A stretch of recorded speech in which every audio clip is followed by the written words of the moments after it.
All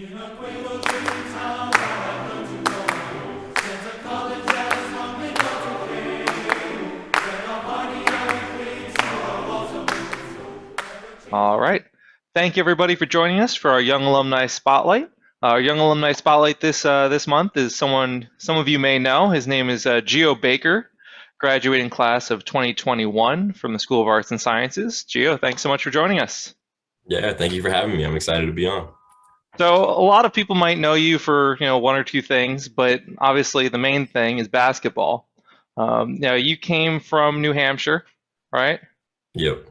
And had you been watched Rutgers at all before you came here? Like, what was the pathway to Rutgers outside of obviously the recruiting side?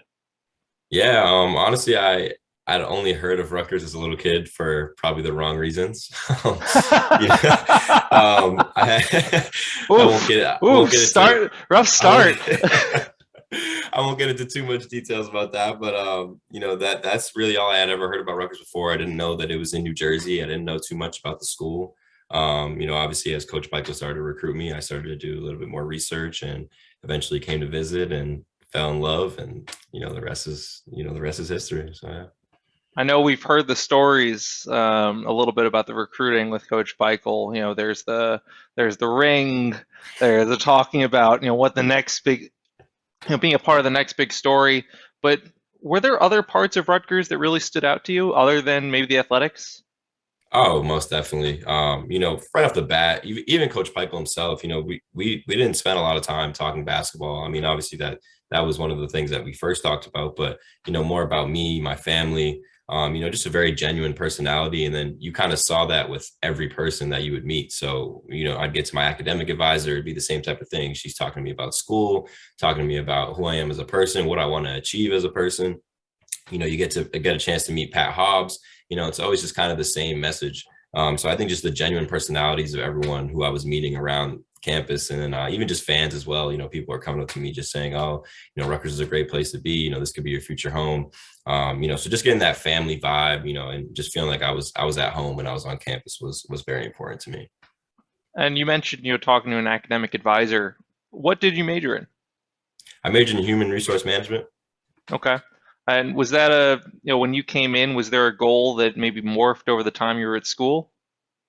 Yeah, honestly, I didn't have any. I really wanted to be a basketball coach when I was older, and that was the first thing that I told my academic advisor. And we kind of mapped out a plan. And honestly, human resource management was a nice little major because I took a lot of leadership courses. So, I just got a chance to basically learn how to be a better captain, how to be a better leader, and kind of how to see over everything. And you think about coaching, you think about recruiting, and the same type of thing that goes on in human resource management. So it ended up being a good major for me, I think. And, I ended up learning a lot of good things along the way.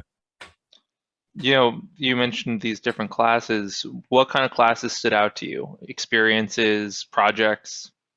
Yeah, so I actually go into my final course this past semester, which honestly didn't have a ton to do with human resource management, but a great class, a great class that I thoroughly enjoyed, and was just very involved. It was a class called negotiations, and it actually went right along with name, image, and likeness. And the first day in class, our professor is teaching us how to basically negotiate a deal with a car dealership and how to get your own car. So just little things like that. It really felt like real life experience. And those are the type of classes that I love the most, where it felt like I could really apply it to everyday life.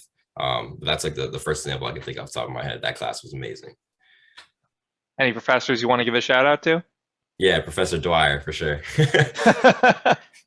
So you mentioned the name, image, and likeness. Obviously, a lot of people know you for really pushing forward uh, that whole revolution in college sports. And there's debate about where it should be and where it should go. But I guess the main question would be what pushed you forward to start making that conversation a part of your career at Rutgers and a part of your legacy? Yeah, I think it was a combination of a couple of things. I think I was pretty well educated when I was younger, but maybe not as confident to go out and kind of speak my mind about it. I think there was a couple of athletes who were already kind of doing that. Jordan Bohannon probably being the most notable.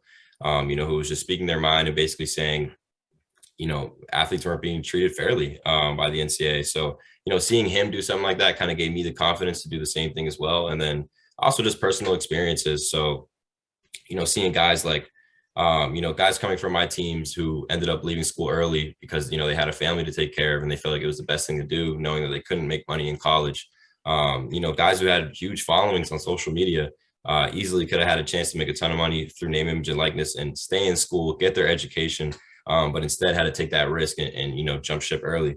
That's just something that's just one story that I could relate to, but there's thousands and thousands of kids who are doing the same thing, because they have a family to take care of. So I really felt like name, image, and likeness was a way for college students to stay college students, get their education, continue to learn and, continue to play basketball. Basketball is better when the league is older and, guys are seniors. So that was something that just stuck out to me.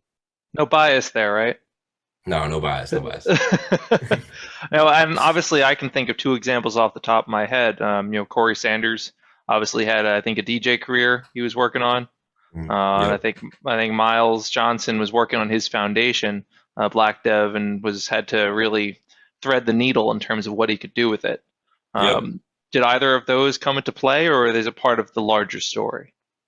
Yeah, I mean, those are two guys who I can think of right off the bat. I mean, Miles is doing something where he's really just trying to help people, and the NCAA kind of restricted that, which didn't really make any sense to me. And then you have a guy like Corey Sanders who, super talented on the court and just super likable off the court. You talk about a guy who's making music, he's on social media. He just has that type of personality where brands would have loved to partner with a guy like that, and he was at his likeness was at his peak at Rutgers. And he just didn't get a chance to do that.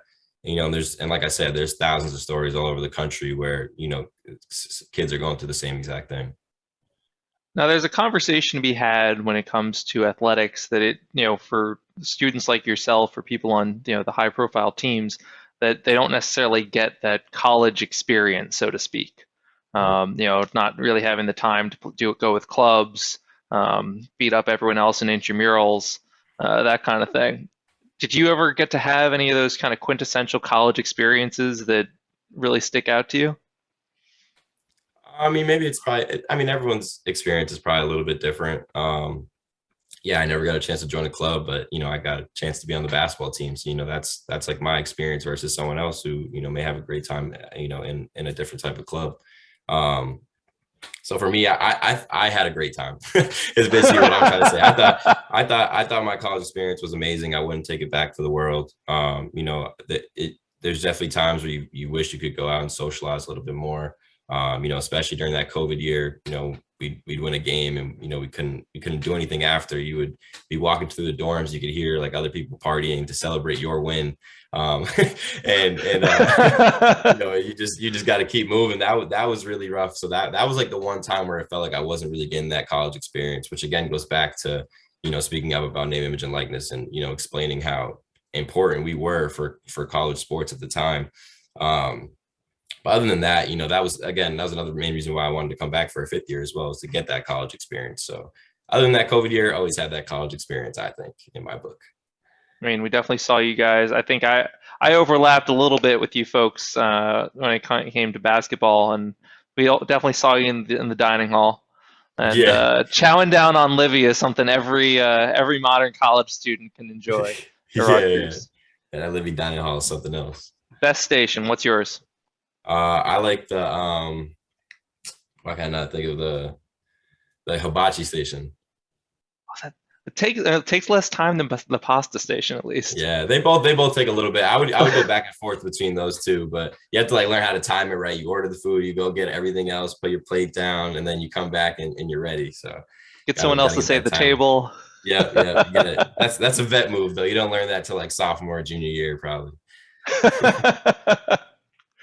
Now, you mentioned obviously that the basketball was a big part of it was a big part of what you did. It was a big part of your college experience. What are your top five moments? Top five moments. Now that's a Top lot of five moments. moments for basketball. Okay. So number one has to be Ron making the shot. I wasn't even there for that, but just a historic moment in Rutgers basketball history, like and college basketball history. That's gonna, live down forever. That was number one. I was actually on my couch going crazy as it happened because I had the flu during that game. So I was just on my couch going crazy. But that's number one for sure. I mean, just the fact that I was part of the team when we beat the number one team in the country, that's a dream come true for any basketball player. Number two for me also involves Purdue. That game, their senior night, I think it was 2020, my junior year. We got a chance to go beat them on the road. If any basketball fans have ever been in Mackey Arena, like that place is not many teams go in there and get a win, especially on senior night. So the fact that we were able to do that, I think, just showed how good our team really was. And I really wish we could have got a shot at the NCAA tournament that year. But that was just an amazing moment for us in general. And then, obviously I got a chance to make a couple big shots in that game, which, really felt good. And then I would say number three, probably our run my freshman year in the Big Ten tournament. You're talking about a team that, didn't win games. We won 3 games in the regular season, and we come and win 2 games in the Big Ten tournament. And honestly, I think if we beat Purdue, I think we would have made the championship. That team was really, really good. And Penn State, I think they were a little beat up. The next game, I think we could have beat Penn State for sure. But that team, a lot of adversity. Talk about adversity. We didn't get many wins, and the fact that we were able to stick it through to the Big Ten tournament, really meant a lot. Number 4, I'd have to say, our first win in the NCAA tournament, and what was it, like 30 something years, 40 years, something like that. I don't know how many Too years many. it was. Yeah, too many years since Rutgers It's won a game in the NCAA 1991, I tournament. think. Yeah, getting a chance to play in the NCAA tournament, was awesome, and then getting a chance to win a game. And again, I got a chance to make the final bucket in that game as well. So that was like a huge moment for me. And then number 5, I'd have to say our home comeback against Northwestern. I scored like 27 points that game, or 25 points. And, I was actually in a huge slump. People probably don't remember. I think I scored like 0 points a game before that against Maryland. And just being able to bounce back from that, and, I don't know, just I was in some sort of different type of zone. I wish I was able to get in that zone every game, because I just couldn't miss. And that was a big moment for me. And honestly, I don't think we wouldn't have gotten 20 wins that year if it wasn't for that game as well. So those are a couple of my big moments that I really appreciated. It's amazing the kind of recall you've got in terms of it seems like it's playing like a movie. If we're talking movie, obviously the fans are supporting cast. Do you have any specific fan experiences, or people that you work with or have been a part of your career as a Rutgers student over the past couple of years that really stand out to you? Yeah, I mean, there's probably too many, honestly, and anyone who's gotten a chance to meet me, I'm very personable, so I'll talk with fans for hours. Like, they're gonna have to be the ones to be like, oh, I gotta go. The one that sticks out to me the most is Dave White, of course. Got a chance to meet his son Ben multiple times. He ended up winning my jersey giveaway. Got a chance to actually go to his house and deliver the jersey to him. If anyone hasn't seen it, there's a video on my Twitter, of me giving the family the jersey. And just like very genuine people. They were asking me a lot of different stuff, non-basketball wise. Got a chance to play one-on-one with his son. So, just a way to, kind of connect with the fans a little bit more, and, really get to know them, and they get a chance to know me. And that's probably the one that sticks out the most for me. We've only done I think 10 or 15 of these alumni spotlights, and this is the second time Dave's gotten a shout out. I think he's Really? going to have to be one of our alumni Really? spotlights. Yeah, he's bleeding scarlet for sure. Now, you've got, I guess the best way I could say it is, you've got these great experiences. You're coming up at the end of your career at Rutgers, and you wanted to be a basketball coach when you started.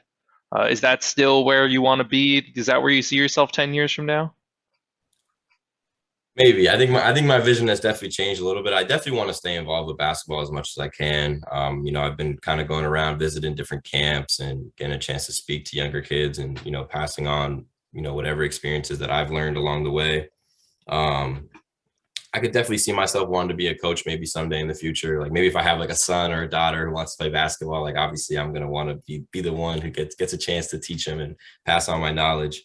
Um, but I'm super into entrepreneurship now. I'm not gonna lie. Name, image, and likeness kind of brought that out of me, I'd say. And that's something that I'm super interested in right now. And, maybe eventually I could go back into the basketball world and become a coach. But, the vision's definitely changed a little bit. So what you're saying is Coach Peichel doesn't have you as his successor yet. Yeah, not yet, not yet. I don't know. Me and him talk about it every now and then as a joke, as a joke, not As a not joke, super. he says. Yeah, yeah, as a joke, as a joke. But yeah, I mean, we've definitely had that conversation before, and that would obviously be a dream come true, also. So, I mean, you mentioned you got into entrepreneurship. Obviously, you're partnering with Eric LeGrand, Todd Frazier, I believe, a couple other big Rutgers names. Was there a key moment or time or experience or conversation that made you think, hey, maybe I'm going to start leaning more this way?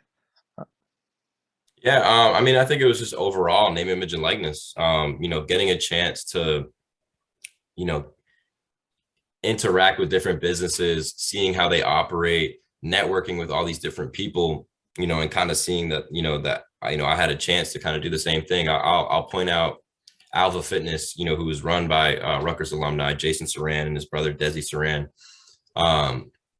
They gave me they let me take charge when I was dropping my clothes with Alpha Fitness. So I was, they let me be creative with it. If, we didn't really like the designs, they would let me like try to fix it up and, do things a certain way. They would let me kind of give them ideas for marketing.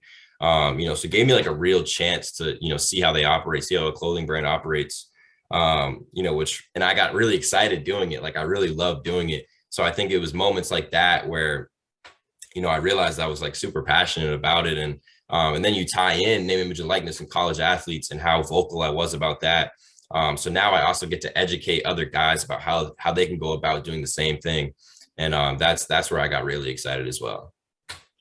Now, name, image, and likeness is something you pushed for very strongly, along with, as you mentioned, Jordan Bohannon and other athletes.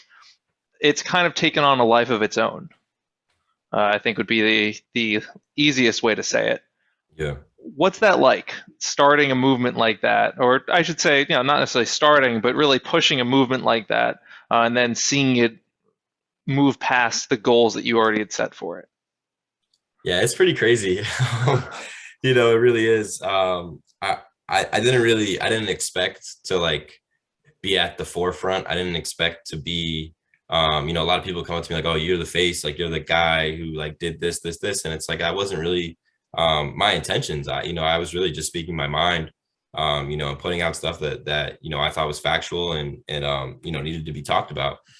Um, as it was going on, we got a chance to meet with the NCAA president, which no one like really gets a chance to do. Like I don't think at the time I understood like how big that was. We got a chance to meet with lawmakers, and like we're really discussing like how could we go about getting things changed. So the biggest part for me was just, under like getting a chance to realize that I was actually, doing something that was moving the meter, that was actually changing something. So that was something that was really cool to me. And you've graduated now. You're involved with an NIL collective. I'd just say you're helping run an NIL collective as one of the backers of it and the leaders of it. Was there a conversation that you had with the other folks involved, or was it kind of something that coalesced over time? Yeah, a little bit of both. So, so I'm the founder of the Knight Society, which basically we're basically focusing on just connecting the Rutgers community while also simultaneously supporting Rutgers athletes. So how we're going about that is an NFT membership program. Basically, you buy the NFT and you're officially a member in the Knight Society, and you get exclusive access to athletes. You get discounts at local bars and restaurants who we partner with, and you get just great networking opportunities. And how we kind of went about that, it was forever changing. Originally I kind of fell down the little NFT rabbit hole and I wanted to do like my own little project where it was like a Geo Baker fan club or something like that. Where I could give, basically just be very like a lot more personal with anyone who was a fan of me and what I was trying to do. Then I extended it out to Eric LeGrand and Todd Frazier, and I said, I think we could really do something really cool for the Rutgers community.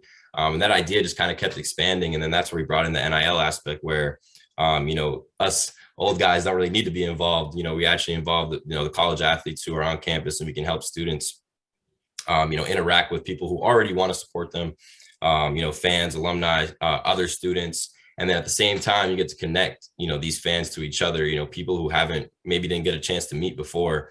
We already have the Rutgers fan club Discord, which, people are already loving. Like, people have keep messaging me like, oh, I would have never have met this person, or I would have never had this conversation, if you didn't get this created. So I think that the project that we're trying to do, it actually extends, it emphasizes that even more, because now instead of in a Discord chat, you get to meet these people face to face and connect, while also getting a chance to support your favorite athletes and, getting to meet them as well. Are there Rutgers experiences that you think prepared you for being an entrepreneur and trying to push something like this forward? Yeah, definitely. Especially from the basketball side, I think that athletes, so you learn time management, you learn teamwork. For me, I was a 4-year captain. I learned leadership. You learn how to face adversity. Obviously, I would talk about the games where I had 0 points. The next game I come back and have 25. That's, as an athlete, it's not easy to do. Especially with social media, a lot of people can be coming down on you really hard if you're not playing well. That's something that you have to learn over time, is how to face that adversity. And I feel like I've kind of applied that to everything I've been doing with Night Society. And it's been really, it's been fun so far, honestly. Like, I really enjoy all the different business meetings, and getting to connecting people to businesses to other businesses, connecting athletes to fans. I think that it's all coming together really well, and I think basketball definitely prepared me for it. Is there advice that the Geo Baker of today would give the Geo Baker of 2017? Ooh, 2017. Coming into school, Geo Baker. Yeah, yeah. I think 2017 me was, definitely just very worried about what other people thought of me. I think I always, I would always think that way, instead of, worrying about myself first, and, making sure that I'm all right. So I think that that's the first thing I would say is, don't just block out the outside noise, and, focus on what you're trying to do, and, doing what you love. Awesome. I don't have that many other questions. There's a couple of basic ones. How are you planning on staying involved with Rutgers? And I think that's pretty Yeah. clear. Yeah. Oh yeah. I'm gonna be around. I'm gonna be around for sure. You getting season tickets? Yeah, I'm working on it right now. Actually, I'm working on it, so should be over there. 100s, 200s. You Oh, gonna? we gotta see. We gotta see. I'm working on it though. I'm working. I'll be at games for sure. I'll most definitely be at games. I don't know if I'll be at everyone, but I'll be over there.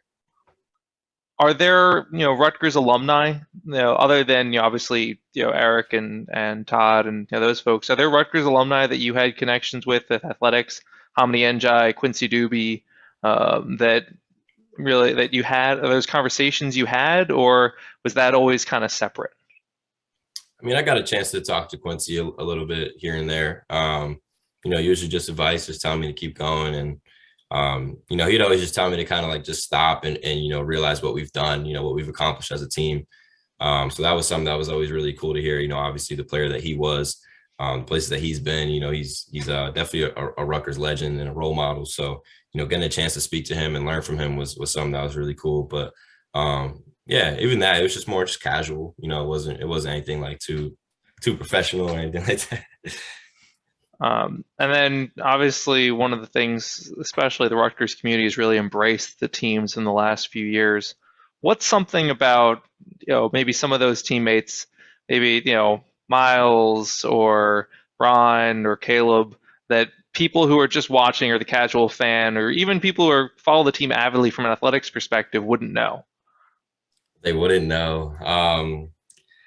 Oh man, I don't even know. I mean, I feel like we're pretty. We definitely put our personalities out there. I would just say, everyone is just like, we're talking about like funny dudes. like Caleb is probably the biggest jokester you'll ever meet in your life. And it's crazy because he's always so serious on the court and so fierce. But if you ever met him off the court, like it's never serious with Caleb.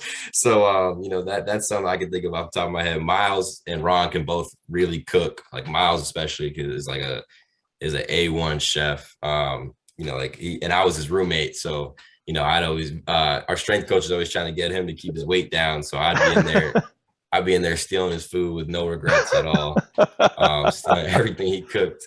But yeah, just good dudes, man. Like good, funny dudes. You get a chance to meet these guys and just a lot bigger than basketball. And then for those students who are entering school in 2017, would you give them this, or that are entering school into class of 2020? It's 2026 at this point. Would you give them the same advice that you'd give yourself, or something new? Yeah, I think so. I think blocking. I think because college can be a lot of outside noise in general. Not just for athletes. So I think blocking the outside noise and just doing what you love is super important. And just getting out there and trying new things. I think college is a place of growth. No one, if you're the same through your 4 years of college, you did something wrong, in my opinion. I don't think anyone ever comes out of college the same as they went in. So make sure to go out and take those opportunities. I don't want to say take a risk, but just try something new and go for it. And, if you think it's something that you love and you're passionate about, then there's no reason that you shouldn't try it in college. And for those young alumni who just graduated this past year, do you have any advice for them? Woo, I think we're all in the same boat. Everyone's probably a little scared. We're moving on to new beginnings, and it can definitely be scary at times. I think about it for myself. I was a basketball player. I was labeled as a basketball player since I was 7 years old, and obviously I'm moving into a whole new world and trying something new. And I'm sure there's a lot of stories like that for everyone who's graduated from Rutgers, where they're moving on to a professional life that maybe they hadn't thought of before. It can be scary, but change is always good, and just embrace it, and you're gonna find a way through it. Perfect. So last question. What is your favorite point of pride in Rutgers University? Favorite point of pride. What do you mean by point? Like point of pride? What's your favorite Just any, fact, just or thing that Rutgers has done or that Rutgers has? What's something you take the most pride in as an alumnus?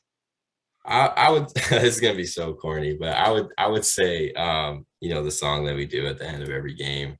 The fact that the riot squad stays there the whole time, and we've had, I've been through the ringer a couple times, freshman, sophomore year, we had some really ugly losses. And the fact that, we still had people who would stay there with us. That's when you truly feel connected and you really feel bonded to the university, and you realize that, like we're all in this together type of situation. So that was always very prideful for me. And there's times you don't want to stand right there, after you lose the game, whether it's close or blowout, you're damn near embarrassed, because you were the one on the court, trying to give it your all. Um, but yeah, I'd say that, like, it's a lot of plot, there's a lot of pride in that for sure. Perfect. We'd love to sing the alma mater with you, Gio, and we're looking forward to singing with you as a fan. Thank you so much for joining us, and go are you, and good luck. Yeah, thank you for having me. I appreciate it.